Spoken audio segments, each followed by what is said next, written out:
Wong gak atik kerja, soro-soro oleh duit akeh. Ya pejabat-pejabat itu. Ya sorry kalau ada pejabat yang tersinggung, soalnya setahu saya yang korupsi itu ya pejabat. Setahu saya. Lek ceketer-ceketer ngono iku. Lah sing kate dikorupsi apa? Apaan yang mau dikorupsi? Gitu loh. Emang indah menggiurkan. Maksiat itu dibikin indah, dibikin menggiurkan sama setan. Termasuk al-gendaanu. Indah menggiurkan. Sampeyan goncana bojone dhewe biasa, Pak. Apa lek goncana bojone tanggane. Iso kerenyeng-kerenyeng. Emang dibikin gitu sama setan. Sing guyu iku lino ketoke. Bapak, cok kaget ya. Taman nyawang bojone wong iso ser-ser ndok atimu. Tapi nyawang bojomu dhewe mblenek. Saya juga nggak heran kalau ibu-ibu pada terpana memandang aku. Soalnya nyawang bojone wis enek. Permainan setan itu sungguh luar biasa. Minuman air ini enak. Terus minuman jahe enak. Nah, terus ini kata sebut ini sponsor gak? Ini enak semua. Minuman teh enak, minuman kopi juga enak. Terus ini arek cilik ngomong susu. Ya wes, minuman susu, minuman itu juga enak. Semuanya enak. Tapi sama setan yang dibikin indah dan menggiurkan bukan itu. Yang dibikin indah dan menggiurkan sama setan itu ciu. Oh iya itu. Saya kurang paham ya kenapa disebut ciu. Ya mungkin ketika tutup botolnya dibuka itu keluar suaranya ciu. Kan lek tepat dicukit tutup botol kan ciu. Makanya disebut panterono, makanya disebut karena ketika dicukit tutup botolnya berbunyi. Nah, makasih. Itu dibikin indah dan menggiurkan, padahal dampaknya luar biasa loh. Lek ngombe air mineral, jahe, teh, kopi, susu lah seger, nikmat. Apalagi susu menyehatkan. Walaupun susu ku ndek moto gak apik. Susu kan ndek moto itu. Lah kalau ciu yang diminum itu dampaknya kan kelepek-lepek toh. Iso-iso nyungsep ndok kali ngono kan. Emang dibikin gitu sama setan, indah menggiurkan. Saya pernah masuk ke satu mall besar. Kok gua ini? Ya sekali-kali kan sobo mall. Saya biasa meskipun ke mall juga pakai sarung. Emang saya ini sarjana, artinya sarungan saja kemana-mana. Ke mall pun juga pakai sarung. Begitu masuk pertama itu udah dijajakan ciu, miras berbagai merek, berbagai jenis. Coba cecer-cecer. Nah pelayannya perempuan-perempuan cantik dengan busana seksi dan serba minim, nang mulus-mulus. Ada wedok sing wayu-wayu, pakaiannya seksi-seksi, tuwa cekak. Wayu-wayu tapi melarat-melarat. Enggak melarat ya apa sing digawe katoke adike sing kelas 3 SD. Coba sugih lah iso tuku katok sing landung ah. Iku gak iso tuku nganti katoke adikne sing SD lho digawe. Coba cekak. Saya mencoba memberanikan diri untuk bertanya dengan tujuan mengingatkan dan menasehati. Saya sapa, Mbak, mohon maaf ya, Mbak pakai baju yang kayak gini, pakaian seperti ini dilihat banyak orang, apa nggak malu? Dia nggak jawab, malah balik bertanya, mohon maaf Pak ya, Bapak masuk ke mall kok sarungan nih, apa nggak malu? Malah saya ditambahi, ya jangan-jangan Bapak nggak pakai celana dalam. Aku yang batin, arek iki kok ya weruh aku.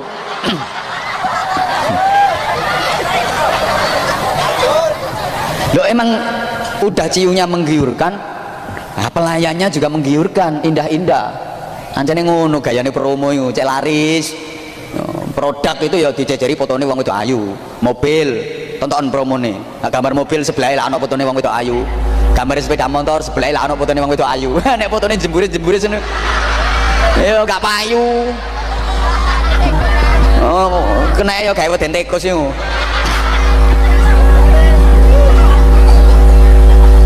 Subhanallah. Itu permainan setan memang seperti itu. Permainan setan. Saya saja dipermainkan sama setan. Makanya saya ngaji berdiri saja walaupun ada kursi kayak gini karena kursinya terlalu ndek. Jadi di samping saya yang rememek ya kayak anak yang disunat itu jadinya. Terus pertimbangan berikutnya, kalau saya nggak berdiri, itu yang kelihatan cuman bapak-bapak saja yang berada di depan. Nah sementara yang ibu-ibu mbak-mbak yang di belakang kan nggak kelihatan. Padahal jujur ya, saya ketika melihat ibu-ibu mbak-mbak walaupun di belakang itu untuk meripat tuh rasanya padang, genter. Tapi lihat nyawang sebelah kono, sebelah kini apa mana sebelah kini, ngeres, campur sepet. Sungguh permainan setan itu luar biasa. Saya pernah nonton film.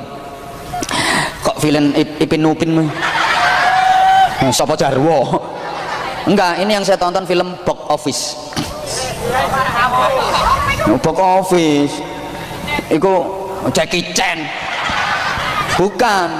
Ini judulnya Godfather. Ini menceritakan tentang mafia Italia. Film itu berbahasa Italia memang. Saya paham ceritanya karena saya baca terjemahannya itu. Nah, aku ya gak iso bahasa Italia kok. Itu ada seorang big boss ya, bos besar. Dia memerintahkan anak buahnya untuk membuat bar raksasa, bar sing top wedi, tempat hiburan malam itu, yang penuh dengan kemaksiatan di dalamnya. Alat-alat perjudian lengkap di situ. Wis pokoknya alat judi model opo ae lengkap dek kono. Sing wis tau kon lakoni iku lho. Mana gak gablek duit paling-paling kon adu doro ngono.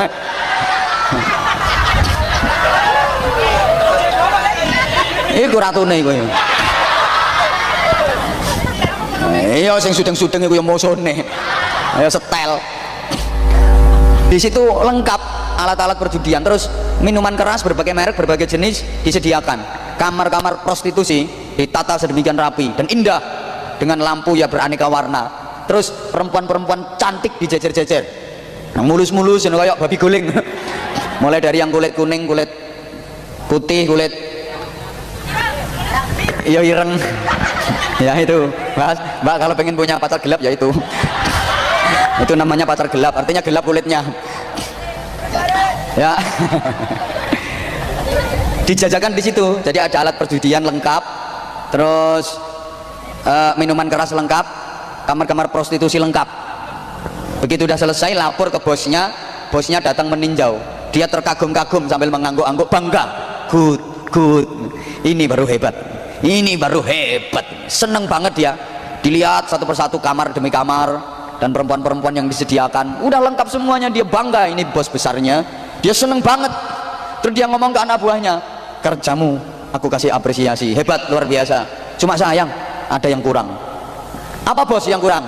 Kata anak buahnya. Terus bosnya bilang, masa bangunan sebesar ini, semewah ini kok tidak ada jam dindingnya? Ya nggak ono jamnya balas ini. Terus gimana orang bisa tahu waktu kalau nggak ada jamnya? Jawaban anak buahnya, maaf bos, ini sengaja nggak kita kasih jam. Tujuannya agar semua orang yang masuk sini, jangankan jam, jangankan waktu, hari pun mereka lupa. Kalau perlu seminggu, sebulan pun nggak akan terasa dia di sini karena dia nggak tahu waktu. Loh, setan nih loh sampai segitu permainannya. Melalaikan manusia dari waktu. Menungso iku cek lali waktu. Wes lali waktu, lek kadung adu doro kan lali salat. Lek kadung silo ndogone pos jaga iku karo bantingi kertu nik ngono iku. Nah, irunge kupinge dijepit ngono iku. Wes lali waktu wis lek kadung ngono iku. Apa maneh lek tepak ndok nggon karaoke. Ajep. Lali waktu, lek tepak elektron ono penyanyi terus nyawer ngono iku. Hae. Lali waktu, wasyik. Permainan setan memang seperti itu. Tahu-tahu udah tua. Oh iya, dilupakan akan waktu, ngerti-ngerti tua. Ngerti-ngerti duwe putu. Nggak kroso, tahu-tahu rambut udah memutih. Dia nggak sadar. Padahal itu sesungguhnya peringatan. Rambut yang dulu hitam menjadi putih itu kan berarti meninggalkan dunia hitam. Nah iya, rambut yang hitam udah ditinggalkan kok berarti meninggalkan dunia. Tapi sama setan dilupakan. Nyatanya yang ngeyel loh, disemir.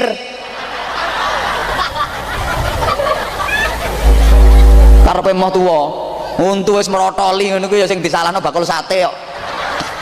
Anjane sak tepak bakul sate iku sate alot-alot, padahal untune sing kropos. Malah saiki malah aneh-aneh maneh wong-wong e. Untu nanti pageri kawat. Sing kate nyolong mrongosmu ku ya sapa? Wong karo Gusti Allah digawe ngono ya wis. Lha kula digawe mangan, ayo kelotak-kelotak ngono. Oh, kulit wis mengkeret ngono ku ya gopoh yang salon. Dikenteng-kentengno adane senar ae. Sekarang ngusum irung pesek disuntik mancung, lambe disuntik ndomble. Ngeyel. Padahal udah diingatkan loh dengan waktu, tapi rata-rata setan malah melupakan manusia dari waktu. Tahu-tahu tua, tahu-tahu mati. Nanti kalau udah mati pasti nyesel. Kalau dalam Islam kan manusia selalu diingatkan dengan waktu. Sampai ten Quran niku kata Gusti Allah sumpah dengan pakai waktu. Kayak wadduha demi waktu duha, wal laili demi waktu malam, wan nahari demi waktu siang, was subhi demi waktu subuh, wal asri demi waktu asar. Terus siapa ngomong wal maghribi bareng? Surat opo iku wal maghribi? Oh, pokok jeplak ngono. Ini kan menunjukkan saking pentingnya waktu. Ingat waktu, ingat waktu, ingat waktu. Manfaatkan waktu dengan baik.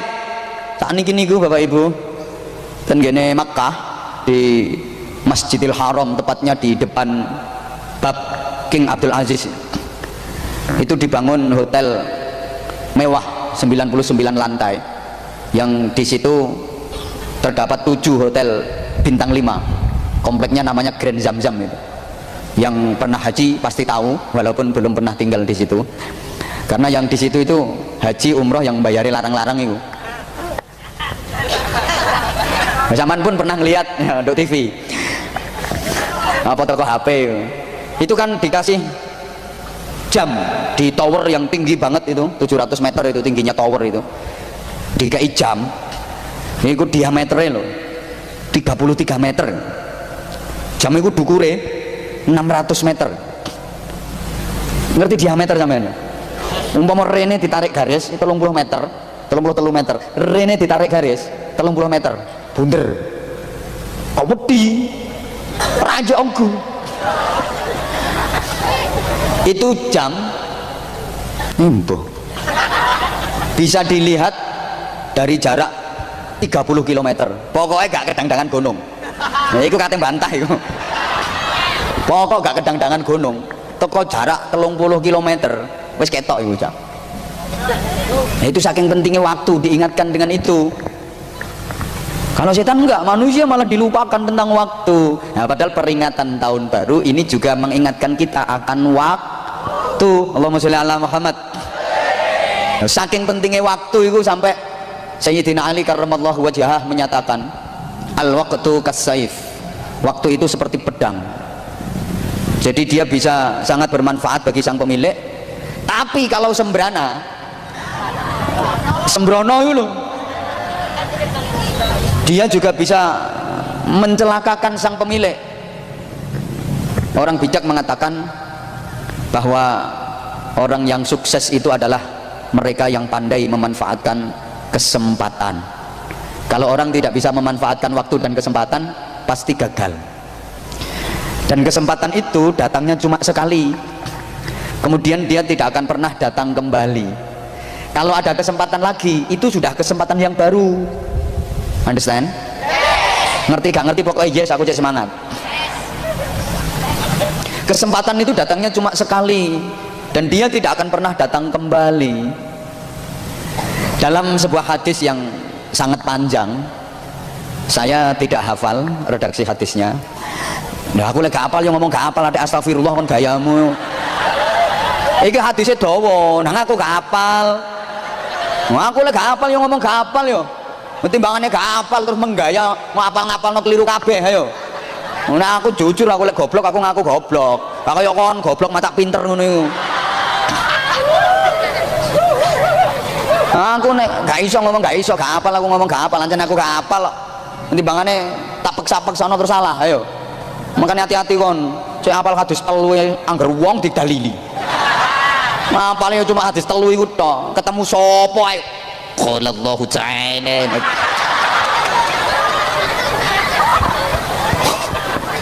Ono bakul soto sedina gorong kepayon balas. Longgo lenger. Arep-arep wong tuku gak ono sing tuku.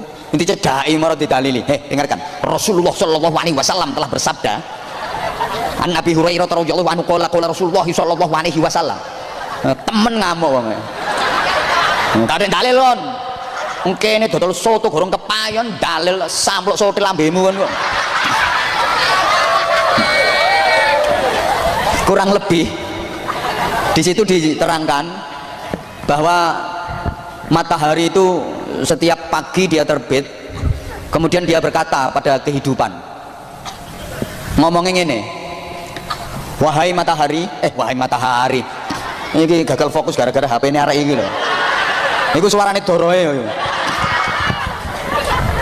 Matahari setiap terbit di pagi hari itu dia berkata pada kehidupan, ngomongin ini, wahai kehidupan, sesungguhnya aku adalah makhluk yang baru, sesungguhnya aku adalah waktu yang baru, maka manfaatkan aku sebaik-baiknya, jangan pernah sia-siakan aku, karena aku tidak akan pernah kembali lagi sampai kiamat nanti.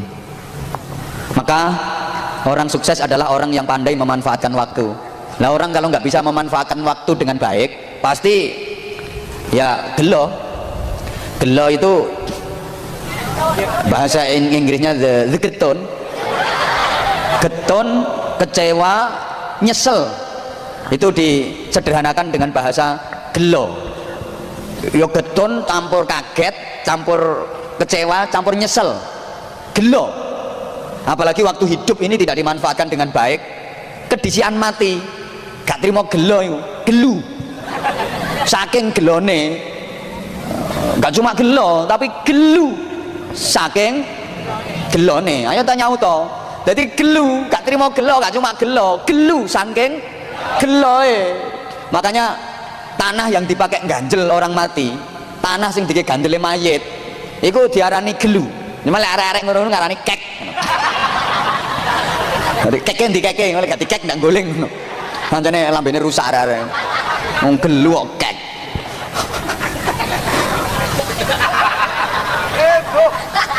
Jadi ganjele mayit nduk kuburan iki lho. Kon meneh yang ngono yo an. Iku diarani gelu. Lah konon jumlahnya 7 gitu. Sing kulino nderek proses pemakaman niku mayit iku dikai ganjel teko lemah. Jumlahe 7. Nah jenenge iku gelu. Nah jumlahe 7. Lek dijejer disambung-sambung yo gelu. Saking geloe kok diguyu sih iku jenenge gelu, arane ganjele mayit itu gelu. Lah jumlahe 7, nek disambung-sambung kan gelu, lek cuma siji gelu, nek 7 gelu, nek cuma siji yo doro ngono ae. Lah sampai 7 yo doro. Padha ae sak kelompok iku. Ancane tunggale kok. Padha. Aku ngerti, tontok teko irunge karo cangkeme ketara. Dadi ya apa ya ambusile doro. Ayo kon. Tapi alhamdulillah saiki dadi panitia pengajian. Lebih baik seperti itu. Apik wong elek ngakoni elek iki luwih apik. Ini ada etikat untuk berubah jadi baik. Wong tahun baru mari ngono biyen cekelane doro, mari ngene cekelane tasbih. Kayak apa? Kayak nyampluki bojone. Ya maksudnya bojone iku dituki tasbih, diajak wiridan bareng-bareng, zikir bareng-bareng ngono lho. Iya. Wes. Dadi mesti mikir deh, kok roh ae nek aku kulino adu doro ngono. Wong tekupone nduk kono.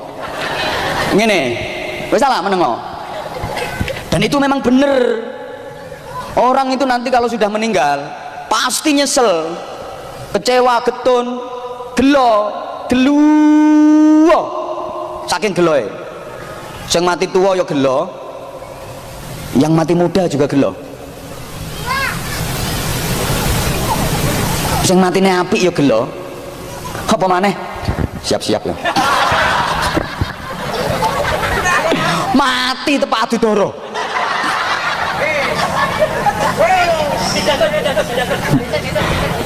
Ya tetep ketara yoan. Ketok gak ketok uang, ketok bekupon ngono aku nyawang. Berarti dan yang paling gelo oh ngale gak ngale ya padha ae. Sing paling terkaget-kaget, paling nyesel, paling gelo itu orang yang mati dengan tidak membawa kebaikan. Mati ini tepak elek pas kelolot botol yang mati.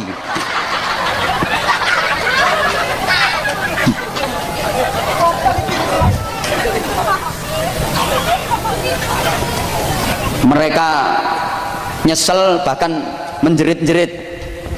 Qur'annya jelas, Rabbirji'uni la'alli a'malu shalihan fima taraktu kalla.